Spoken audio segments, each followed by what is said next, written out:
और गांव और शहर की बहू की ड्रेस। आइए आइए शीतल बहन, हम तो आप ही का इंतजार कर रहे थे। लगता है हम काफी देर से पहुंचे हैं। शहर से गांव की तरफ आना थोड़ा मुश्किल था और रास्ते भी पथरीले थे, इसलिए थोड़ा समय लग गया। इंतजार करवाने के लिए माफी चाहती हूँ संगीता बहन। सुनीता का परिवार शहर से गांव श्री को देखने के लिए आता है। श्री बेटा, सबके लिए पानी लेकर आओ। सिर पर आंचल ओढ़े और पूरी तरह सजी धजी संस्कारी श्री सबके सामने आती है। श्री को देखकर शीतल के चेहरे पर खुशी झलक उठती है, क्योंकि शीतल ने अपने बेटे के लिए ऐसी ही बहू की कल्पना की थी, सुंदर, सुशील, संस्कारी और पहनने ओढ़ने का सलीका जानने वाली। हमें तो आपकी श्री बहुत पसंद आई।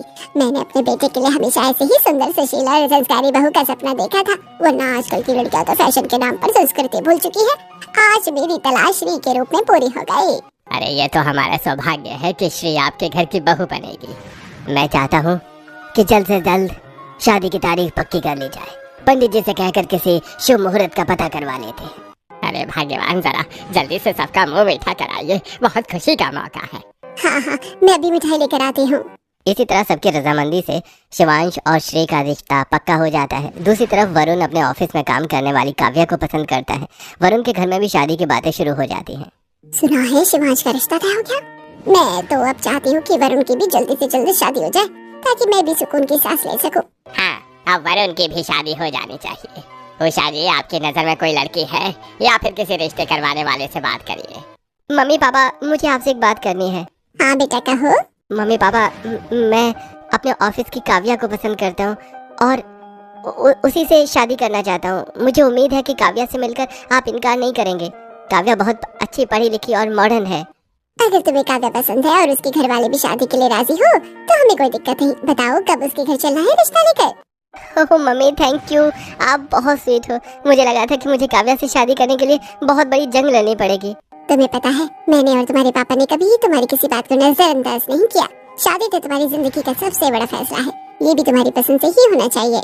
बिल्कुल सही कहा तुम्हारी माँ ने। हमने तुम्हें इतना पढ़ाया लिखाया है तो जीवन का अब ये बड़ा फैसला भी तुम्हारा अपना ही होना चाहिए। शंकर प्रसाद और उषा देवी काव्या का रिश्ता लेकर उसके घर जाते हैं। काव्या का परिवार भी मान जाता है और वरुण काव्या का रिश्ता पक्का हो जाता है। दूसरी तरफ शिवांश और श्री का शादी होती है।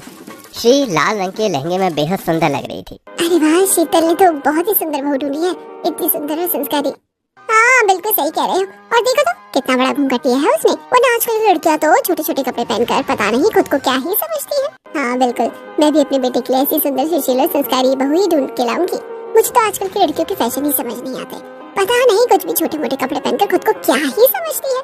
ये देखो श्री को कितनी सुंदर लग रही है। सच में श्री तो बहुत संस्कारी है। आज तो ऐसे लग रही है जैसे आसमान से कोई हूर हो। अपनी बहू श्री की इतनी तारीफ सुनकर शीतल मन ही मन बहुत खुश होती है। दूसरी तरफ उषा के बेटे वरुण की शादी काव्या से होती है। शादी वाले दिन काव्या कट स्लीव ब्लाउज पहनती है, जिसका गला काफी गहरा होता है और उसकी बॉडी का आकार साफ दिखता है। काव्या की शादी में मौजूद मेहमान उसके मॉडर्न कपड़ों को देखकर बातें करने लगते हैं। देखो तो ये उषा की बहू कितनी मॉडर्न बनी फिर रही है। शादी का लहंगा भी देखो कैसा पहना है, पूरी बॉडी दिख रही है।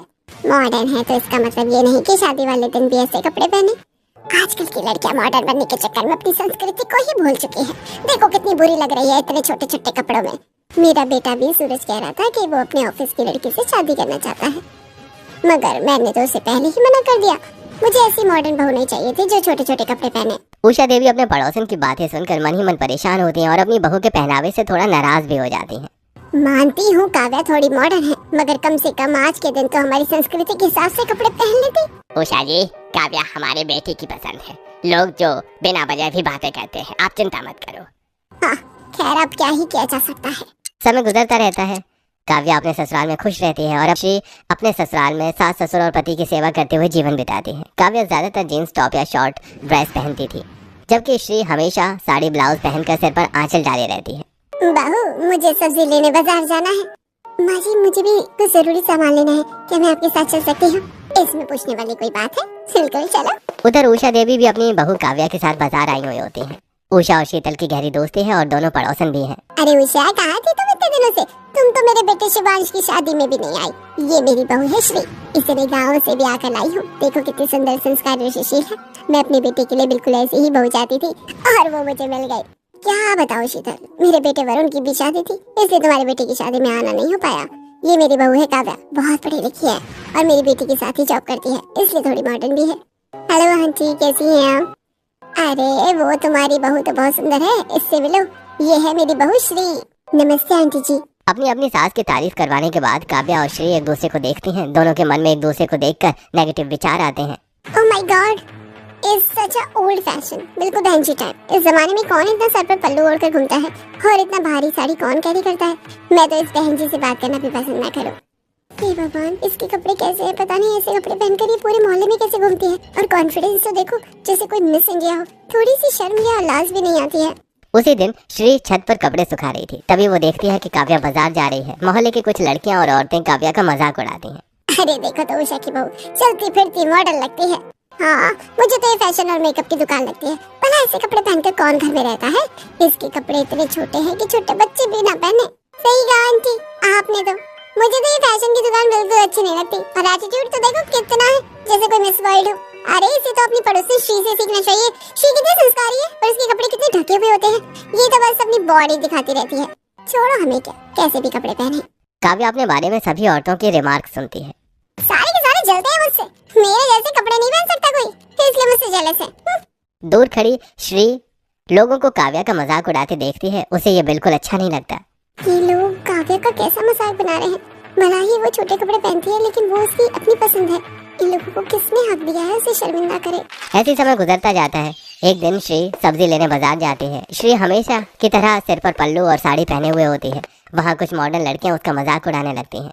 ये देखो बहन जी किस तरह के कपड़े पहनती है। माना कि गांव से आई है, पर इसका मतलब ये नहीं कि दिन रात बहन जी बनकर पल्लू लेकर घूमती रहे। और देखो तो इसकी साड़ी कितनी ओल्ड फैशन है। लगता है इसे फैशन का ऐप भी नहीं पता। इसे अपने पड़ोस की काव्या से कुछ सीखना चाहिए। काव्या का फैशन सेंस कितना यूनिक और मॉडर्न है। हाँ, मुझे तो काव्या की हर एक ड्रेस बहुत अच्छी लगती है। काव्या की तो बात ही अलग है। वो शहर की मॉडर्न लड़की है और ये गांव की गंवार। दोनों का कोई कंपैरिजन ही नहीं है। लोगों की बातें सुनकर भी श्री उदास हो जाती है, मगर फिर भी खामोश रहती है। समय तेजी से बीतने लगता है। मोहल्ले में होली की तैयारियां शुरू हो जाती हैं। आज होली का दहन था जिसमें पूरे मोहल्ले को शामिल होना था। बहू, आज मोहल्ले में होली का दहन है। मैं चाहती हूँ कि तुम एक सुंदर सी ड्रेस पहनो ताकि सब तुम्हें देखते ही रह जाए। जी मम्मी जी, आपको तो पता है फैशन के मामले में मैं किसी से कम नहीं हूँ। और वैसे भी मोहल्ले वाले मेरी फैशन से चलते हैं। दूसरी तरफ श्री के घर। बहू, सभी मोहल्ले की औरतें होली का दहन में जा रही हैं। तुम भी अपनी अच्छी सी साड़ी पहनकर चलो। जी माँ जी, मैंने आज के लिए बहुत अच्छी साड़ी सिलेक्ट की है। आप देखिएगा, आपको बहुत पसंद आएगी। मुझे तो तुम्हारी हर साड़ी पसंद है। साड़ी के मामले में तुम्हारी पसंद ही अलग है। काव्या एक मॉडर्न ब्लैक स्कर्ट पहनती है जिसके स्लीव्स नहीं होती। दूसरी तरफ श्री रेड कलर की सुंदर साड़ी पहनती है और पहले से कहीं अधिक सुंदर लगती है। अरे ये देखो, मिस इंडिया आ गई। आज भी ऐसे ही कपड़े पहनकर आ गई। इतने छोटे कपड़े में भला कौन होली का दहन में आता है। मोहल्ले की औरतें फिर वही काव्या का मजाक उड़ाती हैं, लेकिन काव्या को हमेशा की तरह कोई फर्क नहीं पड़ता। उधर कुछ मॉडर्न लड़कियां श्री का मजाक उड़ाने लगती हैं। अरे अरे आ गई बहन जी। ऐसा लग रहा है जैसे कोई दुल्हन ही खड़ी कर दी हो। भाई, मैं तो अपनी शादी पर भी इतनी रेडी नहीं हुई थी। गवार को तैयार होने का बिल्कुल भी आइडिया नहीं है। काव्या भी श्री को देखकर मन ही मन हंसती है। बिल्कुल ठीक कह रही है ये। इस गवार को हर जगह दुल्हन बनकर घूमने का शौक है। कौन इतनी हेवी साड़ी पहनता है वाला। होली का दहन शुरू हो जाता है। पूजा के समय श्री की साड़ी उसके पैर में फंस जाती है और वो बुरी तरह से गिर जाती है। अरे इससे तो साड़ी भी कैरी नहीं हो रही है। पहना आता नहीं, फिर साड़ी पहनकर सती सावित्री बनने की नौटंकी करती है। मेरी सास भी कह रही थी तुम भी जैसी साड़ी पहना करो। मैं क्यों पहनूं? मुझे बहन जी बनने का शौक नहीं है। साड़ी में हर फंक्शन अटेंड करना कितना अनकंफर्टेबल होता है। इस गांव की गंवार को बस बहन जी बनकर सबके सामने नंबर बनाने का शौक है। पता नहीं क्या साबित करना चाहती है। इसके फैशन सेंस से ही मुझे चिढ़ होती है। श्री काव्या और बाकी औरतों की बातें सुन लेती है। उसे बहुत बुरा लगता है, फिर भी वो हमेशा की तरह चुप रहती है। काव्या भी होली का दहन करने आगे बढ़ती है। तभी अचानक तेज हवा चलने लगती है। हवा के कारण आग और तेज भड़क जाती है और काव्या का पैर जल जाता है। आउच! मम्मी जी, मेरा पैर बहुत दर्द हो रहा है। बहुत जोर से जल गया है। ऐसे कपड़े पहनोगी तो पैर क्या, पूरा शरीर ही जल जाएगा। इस काव्या को तो शर्म है ही नहीं, नालाज है। लगता है बेचकर खा गई है। देखा ना कितना जोर से पैर जला है। इसलिए तो मैं कहती हूँ ऐसे कपड़े नहीं पहनने चाहिए। मेरी बहू को देखो, पूरा शरीर ढका हुआ रहता है। ऐसी कोई बात नहीं है, मामूली सा पैर जला है। इसका मतलब ये नहीं कि आप मेरी बहू को कपड़ों का ही दोष देने लगे। हाँ, मेरी बहू मॉडर्न है, लेकिन उसके कपड़ों की कोई गलती नहीं। अगर यही आशा आपकी बहू के साथ होता तो शीतल बहन तो क्या आप उसकी साड़ी को दोष देती।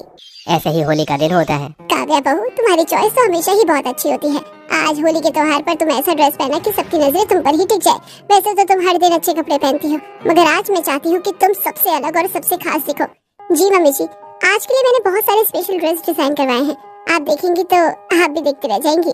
मुझे तुम्हारी चॉइस पर कोई शक नहीं, तुम्हारी पसंद हमेशा वेरी गुड होती है। थैंक यू मम्मी जी, आपको मेरे सारे कपड़े पसंद आते हैं। ये मेरे लिए बहुत बड़ी बात है। काव्या ने अपने लिए शहर के एक बेहतरीन डिजाइनर से सफेद रंग का बेहद मॉडर्न सा स्कर्ट डिजाइन करवाया था। दूसरी तरफ शीतल भी चाहती थी कि उसकी बहू श्री आज होली पर खास देखे। बहू, वैसे तो पूरे मोहल्ले वाले तुम्हारी साड़ी की तारीफ करते नहीं थकते, लेकिन आज मैं चाहती हूँ कि तुम पहले से भी ज्यादा सुंदर साड़ी पहन कर आओ, ताकि पूरे मोहल्ले वाले तुम्हारी तारीफ में आसमान जमीन एक कर दे। जी माँ जी, आप बिल्कुल परेशान ना हो। कुछ दिन पहले ही मैंने अपने लिए होली की स्पेशल साड़ी बनाई थी। देखिए माँ जी, ये साड़ी कैसी लग रही है? श्री अपनी साड़ी अपनी सास को दिखाती है। वो साड़ी उसने खुद अपने हाथों से डिजाइन की थी, बहुत सुंदर और अनोखी। बहू, साड़ी तुमने बहुत सुंदर डिजाइन करवाई है।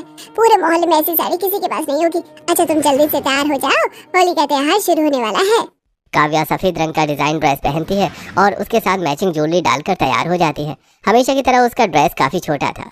उसकी पतली पतली टांगें साफ नजर आ रही थी। उसके टॉप की स्लीव्स भी नाम मात्र की थी। उषा अपनी बहू को देखकर खुश होती है। बहुत सुंदर लग रही हो बहू। अच्छा सुनो, पूरे मोहल्ले की सभी बहू बेटियां होली के लिए अपने अपने घर से कुछ पकवान बनाकर ला रही हैं। मैं चाहती हूँ कि तुम भी अपनी पसंद का कोई डिश बनवा लो। ओ मम्मी जी, इस फैंसी ड्रेस में मैं कैसे खाना बनाऊंगी?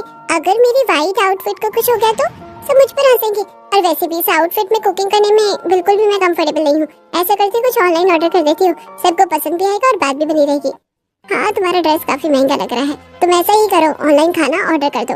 उधर श्री सफेद साड़ी में बेहद सुंदर दिखाई देती है। अपनी बहू को इतनी संस्कारी और सजी धजी साड़ी में देखकर शीतल हमेशा की तरह खुश हो जाती है। बहू, तुम इस साड़ी में इतनी सुंदर लग रही हो जैसे ये साड़ी खास तुम्हारे लिए बनी हो। माँ जी, ये साड़ी मैंने खुद डिजाइन की है।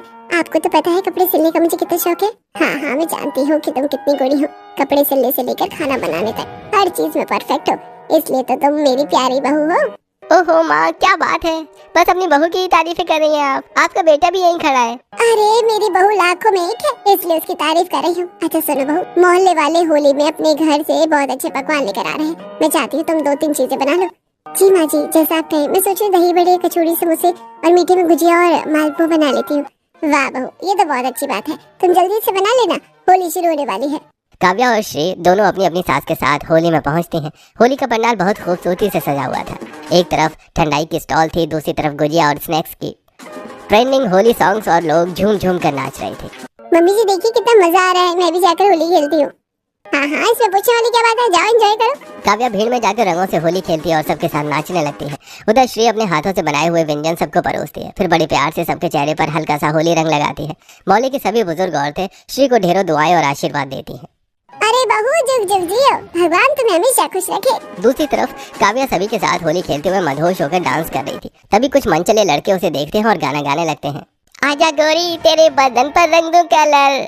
यार, इसकी ड्रेस देख कितनी हॉट लग रही है। लड़कों की बात सुनकर काव्या को लगता है कि वो उसकी तारीफ कर रहे हैं। मेरा फैशन सेंस ही ऐसा है, मैं हर किसी को अट्रैक्ट कर देती हूँ। तभी एक लड़का काव्या की कमर पर पिचकारी से रंग मार देता है। दूसरा लड़का उसका हाथ पकड़कर जबरदस्ती डांस करने लगता है। काव्या शहर की पढ़ी लिखी लड़की थी, उसे ये सब सिर्फ मजाक लग रहा था। उसे लगा कि ये सब लड़के जस्ट फॉर फन कर रहे हैं, लेकिन दूर खड़ी श्री ने उन लड़कों की गंदी नीयत पहचान ली थी। वो तुरंत काव्या के पास जाती है। काव्या, मुझे लगता है तुमने बहुत छोटे कपड़े पहने हैं, तुम्हें मेरी शॉल ओढ़ लो, अपने आप को ढक लो। देखो ये लड़के तुम्हारे साथ कैसे मिसबिहेव कर रहे हैं।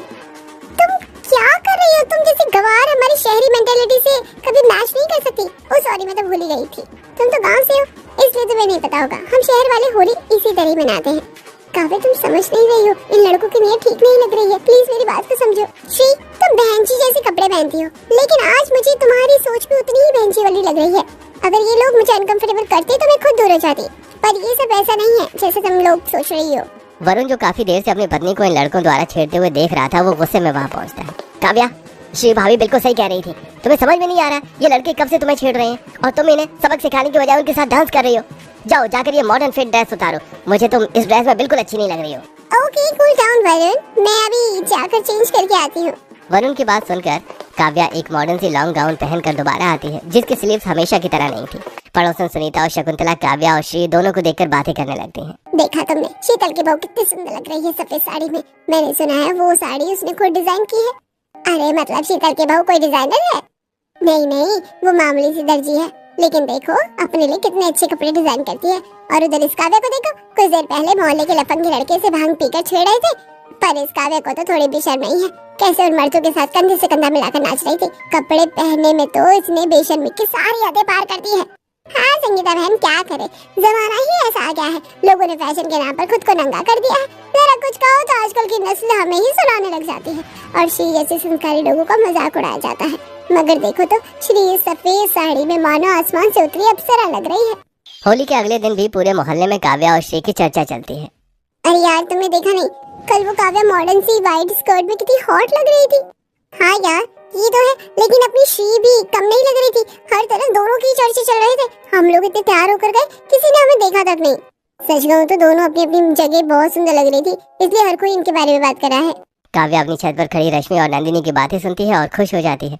दूसरी तरफ श्री भी अपने कमरे की खिड़की से अपनी और काव्या की तारीफें सुनकर मुस्कुराती है। इसी बीच मोहल्ले में होली की खुशी में फैंसी ड्रेस कंपटीशन का ऐलान होता है। सभी बहनें ध्यान दें, गंगानगर की सभी बहनों के लिए खुशखबरी है। होली के इस पावन अवसर पर मोहल्ले में फैंसी ड्रेस प्रतियोगिता का आयोजन किया जा रहा है। जो भी बहनें भाग लेना चाहती हैं, अपना नाम लिखवा दें। ओह माय गॉड वरुण, आपने सुना, मोहल्ले में फैंसी ड्रेस कंपटीशन है, तो मैं इसमें जरूर पार्टिसिपेट करूंगी। हाँ, तुम तो मॉडल ही हो और मेरे ख्याल से तुम ही इस कंपटीशन की विनर रहोगी। अब इतनी भी अच्छी नहीं हूँ मैं। हाँ, मुझे पता है तुम इस काबिल हो। दूसरी तरफ श्री और शिवांश भी बातें कर रहे होते हैं। श्री, तुमने सुना, मोहल्ले में बहुत बड़े लेवल पर फैंसी ड्रेस कंपटीशन हो रहा है। क्यों ना तुम भी अपनी डिजाइन की हुई साड़ियों का जलवा दिखाओ। आप भी कुछ भी कहते हैं, मैं कहाँ वॉक कर सकती हूँ। मेरी पत्नी किसी मॉडल से कम है क्या? हाँ, जब तुम इतना अच्छा खाना बना सकती हो, इतनी सुंदर साड़ियाँ डिजाइन कर सकती हो, तो कैट वॉक क्यों नहीं कर सकती? अब आप भी ना, बाबू शिवांश ही कह रहा है, तुम सब कुछ कर सकती हो। मैंने तुम्हारा नाम इस प्रतियोगिता में लिखवा दिया है, अब तुम भी तैयारी कर लो। पर माँ जी, मैं कैसे कर सकती हूँ? सब हो जाएगा, बस तुम तैयारी शुरू कर दो। काव्या और श्री दोनों जोर शोर से फैंसी ड्रेस कंपटीशन की तैयारी शुरू कर देती हैं। काव्या शहर के बड़े डिजाइनर से महंगी गाउन तैयार करवाती है। श्री अपनी ओर से एक सुंदर साड़ी डिजाइन करती है। काव्या अपने डिजाइनर ड्रेस के लिए मैचिंग ज्वेलरी लेने मार्केट जाती है। तभी रास्ते में वही गाना गाने वाले मनचले लड़के फिर से उसका रास्ता रोक लेते हैं। अरे देखो, ये तो वही अलबेली छल छबीली जा रही है। यार क्या माल है, कितनी हॉट लग रही है। इसके कपड़े तो उफ, आग लगा देते हैं। ये क्या बेशर्मी है, अपने घर में कभी माँ बहन नहीं देखी क्या, जो मुझे न्यू छेड़ रहे हो? हाँ माँ बहन देखी है, बट वो तुम्हारी तरह हॉट ड्रेसेस नहीं पहनती है ना। सुनो दोनों, मैं तुम लोगों का बुरा हाल कर दूंगी। अरे तुम कुछ नहीं कर सकती, इस वक्त पूरा मोहल्ला व्यस्त है, सब लोग फैंसी ड्रेस कंपटीशन में लगे हुए हैं। दोपहर का समय था, इसीलिए पूरा मोहल्ला सुनसान था। काव्या उन मनचले लड़कों के इरादे देखकर परेशान हो चुकी थी। उसे समझ नहीं आ रहा था कि क्या करे। तभी वहाँ श्री पहुँच जाती है। ये क्या कर रहे हो तुम दोनों? ओह देखो, बहन जी भी आ गई। लगता है इसको भी सबक सिखाना पड़ेगा। अच्छा, मुझे सबक सिखाओगे? चलो मैं सबको बुलाती हूँ।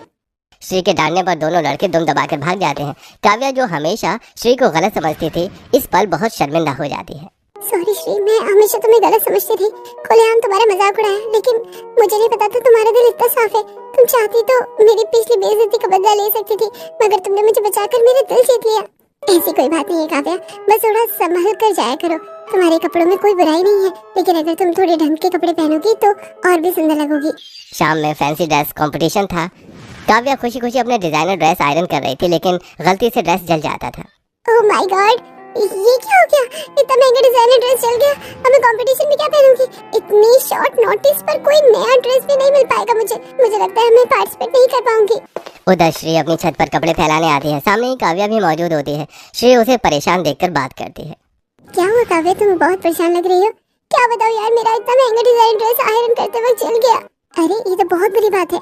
अब लास्ट मोमेंट पर मैं कुछ नहीं कर सकती, सोचा है अपना नाम ही कटवा देती हूँ। अरे नहीं, ऐसा मत करो, मेरे पास एक सुंदर सी साड़ी है, मैंने जो खुद बनाई है, तुम चाहो तो वो साड़ी पहन सकती हो। आखिरकार काव्या श्री की डिजाइन की हुई साड़ी पहनने पर राजी हो जाती है, मगर काव्या फर्स्ट टाइम साड़ी पहन रही थी, इसलिए उसे साड़ी पहनने में दिक्कत होती है। तभी वो श्री के घर चली जाती है, मगर उधर श्री उसे थोड़ी परेशान दिखाई देती है। अरे श्री, क्या हुआ? तुम अभी तक तैयार नहीं हुई? क्या बताऊँ यार, जो ब्लाउज मैंने सिला था वो ज्यादा ही फिट हो गया। मेरे पास समय भी नहीं है कि मैं उसकी फिटिंग करा सकूं। डोंट वरी श्री, मेरे पास एक बहुत अच्छा ब्लाउज है, तुम्हारी साड़ी पर बिल्कुल मैच करेगा, तुम वही पहन लो। आखिर तुमने मेरी मदद की है। इस तरह काव्या श्री की साड़ी पहनती है और श्री काव्या का मॉडर्न डिजाइनर ब्लाउज पहनकर तैयार होती है। दोनों फैंसी ड्रेस कंपटीशन में कैट वॉक करती हैं। अरे ये तो श्री है ना, देखो कितनी सुंदर लग रही है। मैं तो कभी सोच भी नहीं सकती थी कि गांव की बहन जी इस मॉडर्न ब्लाउज में इतनी खूबसूरत लगेगी। हाँ बिल्कुल सही कह रही हो। और उस काव्या को देखो, आज तो वो काव्या भी नहीं लग रही है, कितनी सुंदर साड़ी पहनी है। किसी भी तरह से वो चलती फिरती मॉडर्न फैशन की दुकान नहीं लग रही है। मैं तो दोनों को देखकर शॉक्ड हूँ। काव्या और श्री दोनों की शानदार कैटवॉक से कंपटीशन में 4 चांद लग जाते हैं। दोनों के बीच कांटे की टक्कर होती है। कुछ देर बाद रिजल्ट घोषित किया जाता है। इस फैंसी ड्रेस कंपटीशन की टॉप 2 हैं काव्या और श्री। मुकाबला बेहद कड़ा रहा, लेकिन ट्रॉफी सिर्फ एक को मिलेगी। तालियों और सीटियों से पूरा हॉल गूंज उठता है। इस कंपटीशन की विनर है मिस काव्या। मुझे खुशी है कि मैं विनर बनी हूँ, लेकिन मुझे नहीं लगता कि मैं इस ट्रॉफी की हकदार हूँ। बहू, ये क्या कह रही हो? मम्मी जी, मैं ठीक कह रही हूँ। ट्रॉफी के असली हकदार श्री है। ये सुंदर साड़ी और मेरा ये मेकअप भी श्री ने ही किया है। मैं हमेशा से सोचती थी कि मैं सिर्फ मॉडर्न कपड़े पहनकर सुंदर लग सकती हूँ, लेकिन आज इस साड़ी में खुद को देखकर समझ आया हमारी संस्कृति में भी कुछ अलग जादू है। इसलिए तो हम दुनिया से अलग दिखाई देते हैं। बहू, तुमने सच कहा। तुम आज सच में बहुत सुंदर लग रही हो और ये सारा खबा श्री का है। श्री और काव्या दोनों ही ट्रॉफी एक साथ साझा करती हैं।